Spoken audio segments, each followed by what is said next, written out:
Hi guys, I wanted to redo this lecture. The recording didn't take, and so I am re-recording our live chat for Unit 4 so that you'll have a good grasp of the work that needs to be done for this week. So your reading is chapters 3, 7, and 9. So make sure you do go through that. That will help explain and clear up any questions you might have about the content. And really specifically the marketing theory that you'll be needing to apply to mobile manufacturing for this course. So again, my marketing umbrella that I created, what we've worked a lot around the target market, which are your people. We've worked a lot around product development. You included the benefits and features, our attributes and benefits this last week. This week, we're going to be covering price, place, and promotion. Again, all of these things need research. So you're not just guessing at this, but you've actually got data and information that is going to give you the insights that you need to make well-informed decisions. So please keep that in mind, that you must have that research and make sure that you're using it to make informed decisions. So 2 assignments, again, as usual, you're going to have your discussion board post. The initial primary discussion board response is due by Thursday, and your peer responses are, of course, due by Saturday. Make sure you respond to 2 of your classmates. In this discussion board post, you are going to be talking about the promotion, what kind of promotion you will use for this mobile phone that you're launching for mobile manufacturing. I'm going to go over some of your options for promotion. We're going to discuss in terms of old media, which would be print, like a newspaper or a magazine, a flyer, a brochure, or broadcast, which is typically considered television or radio. And then your new media is going to be anything in digital. So an email marketing campaign, a website, Google search, Google ads, anything in social media, that will be your new media. So if we were to look at the options that we have to promote products, the P in our last P, our promotional efforts, there are 5 different categories or buckets, if you will, of promotion that we can do to inform customers about our products. We can do advertising, and advertising is a paid form of non-personal promotion. We can do sales promotion, and sales promotion are things like coupons, rebates, buy one, get one, any kind of contest or sweepstakes. Those things are considered sales promotion. We have personal selling, which is one of the most expensive forms of promotion a company can do because it's a one-on-one conversation between a paid professional and the target customer. So we have personal selling, we have direct marketing, and your email marketing campaign would fall under direct marketing. So direct marketing is things like telephone calls to your home or business or cell phone. You'll have email marketing, you'll have US mail marketing where you get flyers or postcards in the mail. All of those things are considered direct marketing. The one that you will probably use would probably be the email marketing campaign. That would fall under new media because email is a fairly new medium that we use for our direct mail. The other one that you could use, our direct marketing. The other one that we could use is text messaging, and that's very appropriate for a cell phone company. So you have your direct marketing, and the last one that we have is public relations. And public relations is non-paid. So we don't typically pay for information to get out through our public relations. We may pay a public relations professional to do the work, but we do not pay to have a story in the news. So public relations is non-paid and it is non-personal form of communication. So those are the 5 typical buckets we have for promotion. Those are the tactics that we can use to get information out to our target market, to discuss our products, to give them the information and inform them and persuade them in some cases to buy our product.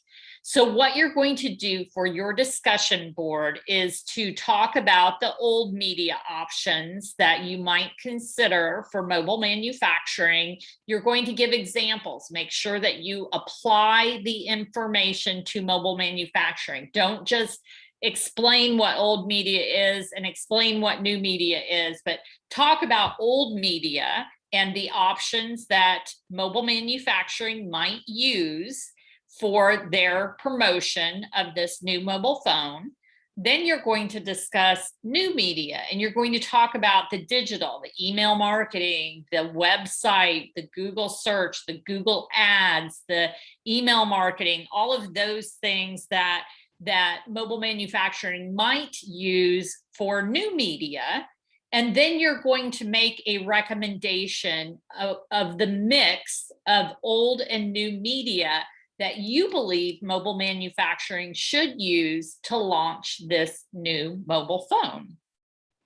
So that is your discussion board. Then you're going to do some responses to your peers regarding the promotions that they think are appropriate. So make sure you do those responses as well. Then in your individual project, your IP4, it's due on Sunday. Remember, we were switching between PowerPoints and memos, and the work that you have for this individual project 4 is going to be a memo. So your memo will be to Michelle. The subject will be pricing and distribution. So in this memo, what you're going to do is you're going to give a brief introductory paragraph.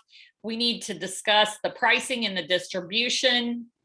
Then you're going to have maybe a bold underline header that says pricing, and you are going to cover 2 potential pricing strategies that you have considered for pricing this mobile phone for mobile manufacturing. And then you're going to make a recommendation which pricing strategy you would choose. And then you're also going to include a price for this new mobile phone. I want to be able to read your memo. I want to look at 2 different pricing strategies you've considered. I want to know which pricing strategy you have chosen for mobile manufacturing and why you have chosen it. Validate why you have chosen it. And then I want to be able to know what price I will pay for a mobile phone. Then the second part of your memo, and do not forget the second part, students often do, but you're going to have a second part and you're going to do the same thing for distribution. You're going to talk about 2 different options of distribution to get the new mobile phone that you've helped mobile manufacturing develop needs to get from mobile manufacturing to the consumer. What are the 2 different price or distribution strategies that you've considered? Which one are you going to use? And where can I pick up a mobile phone? If I'm going to go buy this mobile phone, it's going to be available where? How would I go about buying it? What is that distribution method? So be sure to include information on your pricing models and your distribution models and which one you have chosen. Make sure you base and validate your information on that target market you have selected for this new mobile phone. Make sure you use good writing and make sure you include a memo format. Use good paragraph structure. Make sure that I can see pricing. Do a bold underline headline. Pricing, your 2 different pricing strategies, the one that you choose, and then what that price is. Then go on to distribution, your 2 different distribution strategies you've considered, which one you've chosen, and where I can buy a mobile manufacturing mobile phone. So here again is just what I expect to see in these memos that you're going to turn in for IP4. Look at least 2 different pricing tactics, choose one and pick a specific price. Again, remember, you are the consultant. You must make a recommendation. I already know everything about pricing strategies and pricing products in marketing. Don't just regurgitate textbook information to me. Remember to apply this information to this cell phone that you're helping mobile manufacturing develop.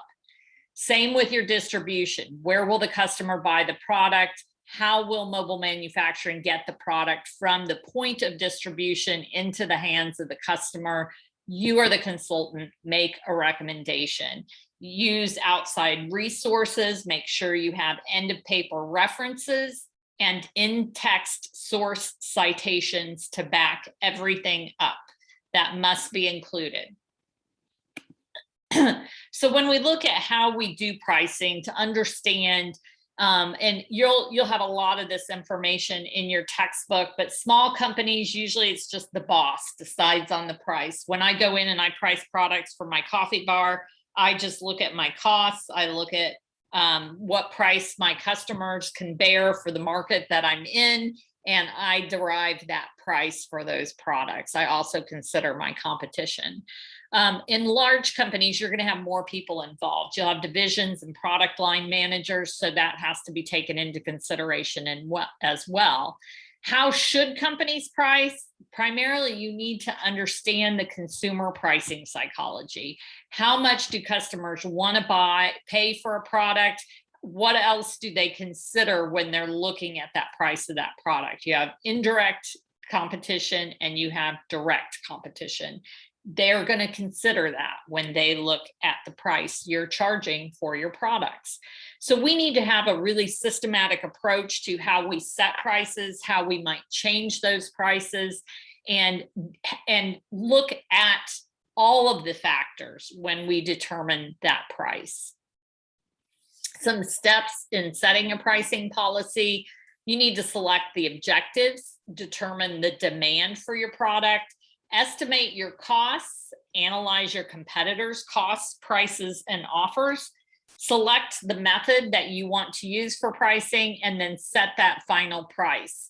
I'm going to go through these steps with you. And when we look at these pricing objectives, these are the strategies you will consider for your pricing for the mobile manufacturing mobile phone.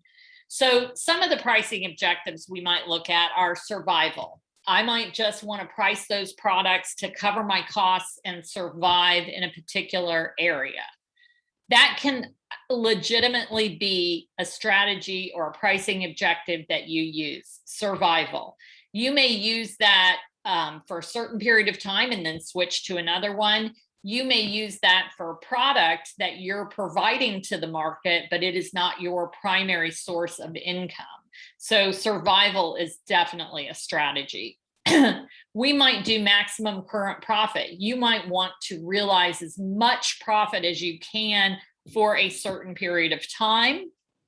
You may do maximum market share, and in that case, you would set a relatively low price in an effort to get the most from that market before you have competitors come in.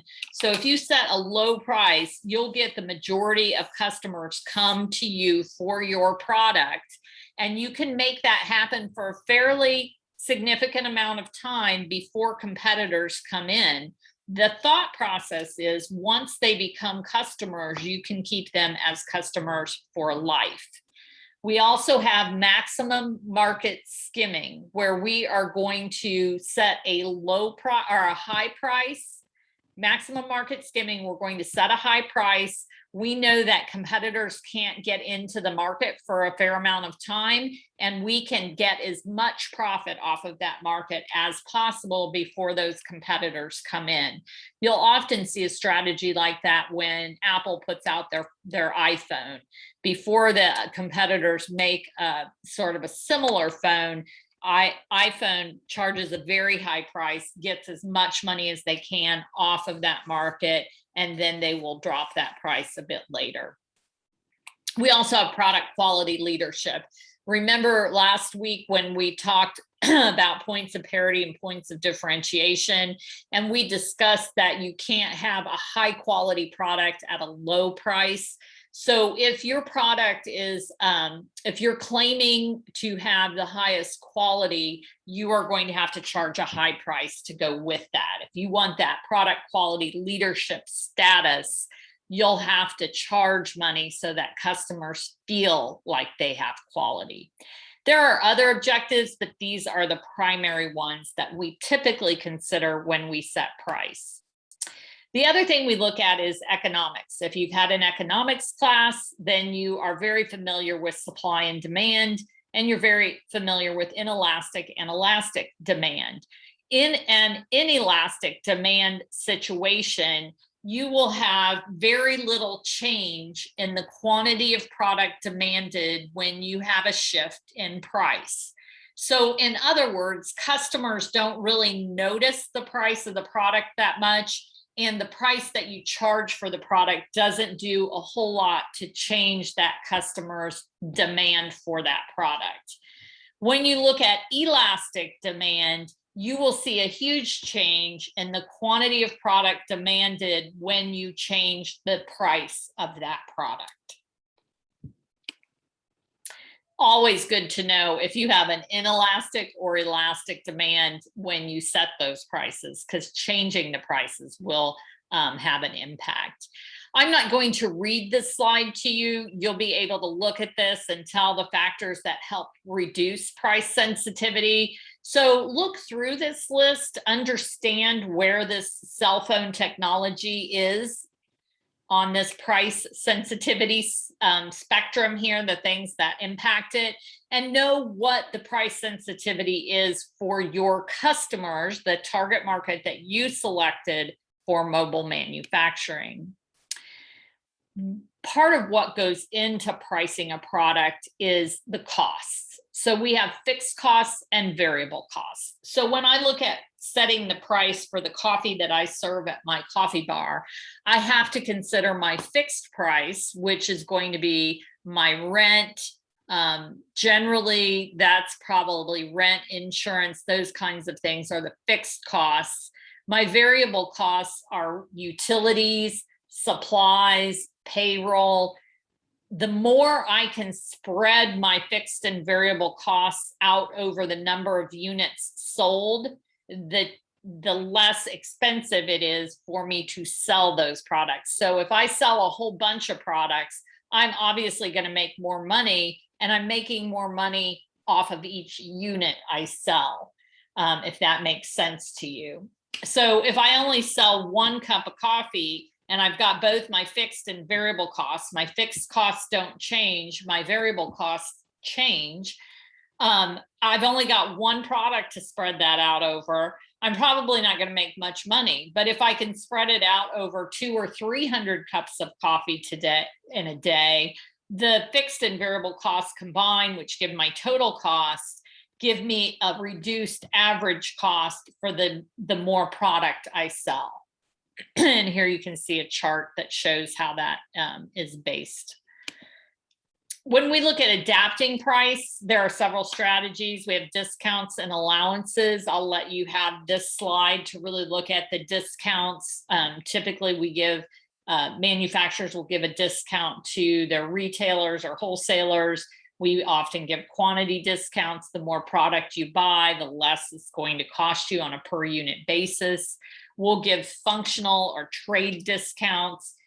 We offer these to the trade or channel members if they're selling, storing, doing record keeping. So we give them functional discounts depending on the level of service they're providing.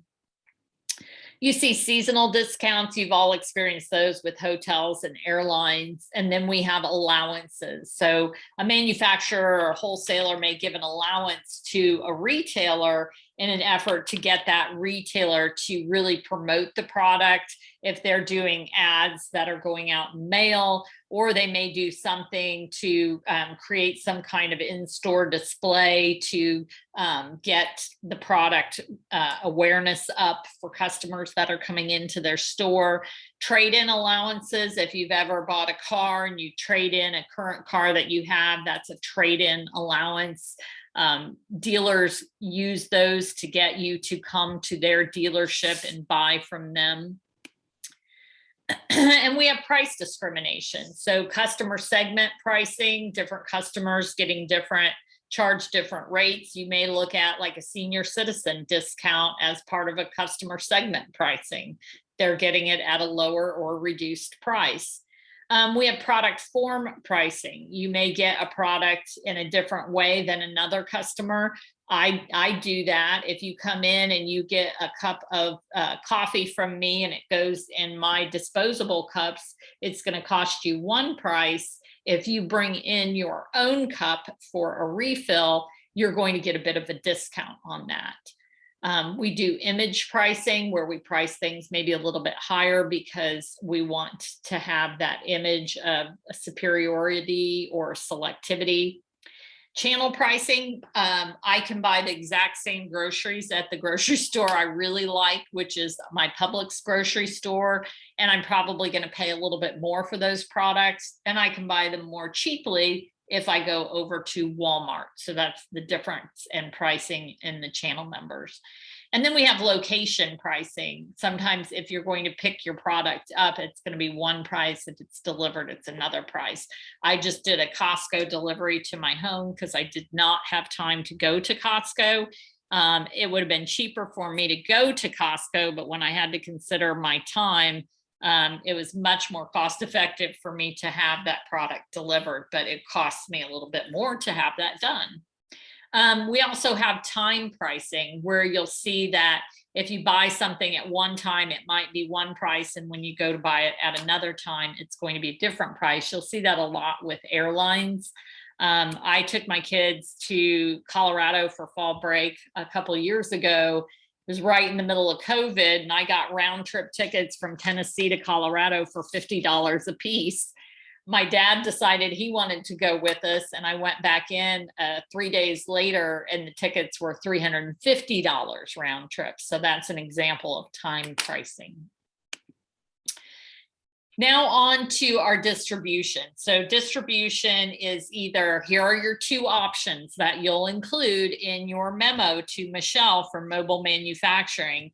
For distribution, you can either have indirect distribution, where it goes from a manufacturer to maybe a wholesaler, a retailer, and the final customer. Or you may have an indirect distribution, where it goes from the manufacturer to the wholesaler to the end customer. Or it may be indirect and go from the manufacturer to a retailer and the end customer. Indirect distribution has somebody in the middle between the manufacturer and the end user consumer. If you have direct distribution, it's going right from the manufacturer to the end user consumer. So your two options of distribution that you can cover with Michelle in your memo are going to be either direct or indirect. If it is indirect, then you have channel members. The wholesaler, the retailer, they are both channel members, and they help fulfill several functions. They gather information, they persuade and help to stimulate purchase, they negotiate, and they help with price and possession of the product. They place orders. They will finance product, they assume the risk, they store product, they help pay bills, and they oversee transfer of ownership. Channel members can be very, very helpful, but remember, they're not in it for fun. They need to make some money as well. So if you're going from the manufacturer to a retailer to an end user consumer, that retailer is going to take part of the profits from the sale of that product. And so you need to consider what your distribution is when you think about your final price of your product. Because if you have an indirect method of distribution, your channel members are going to have a part of the profit, and that might work to change your price. Here's an example of how indirect channels work, what they look like. So you may want to consider that. So this is the nuts and bolts, the nitty gritty, everything you need to know. I do want you to read the information in your textbook that's assigned reading. It will help you understand both pricing and distribution and your promotions. I've given you a good overview, and I have explained what you need to do in the work for Unit 4. But that does not take the place of reading the material and the content that is going to help very clearly explain the marketing aspects of what you need to do. So still read your information, but this is a good overview. Hopefully I've helped you with any questions or concerns that you might have on how to do the work that has been assigned. If you do have questions, please connect with me. I'm happy to answer them, but make sure that you have done all that you can to understand what is expected and also to understand the marketing material.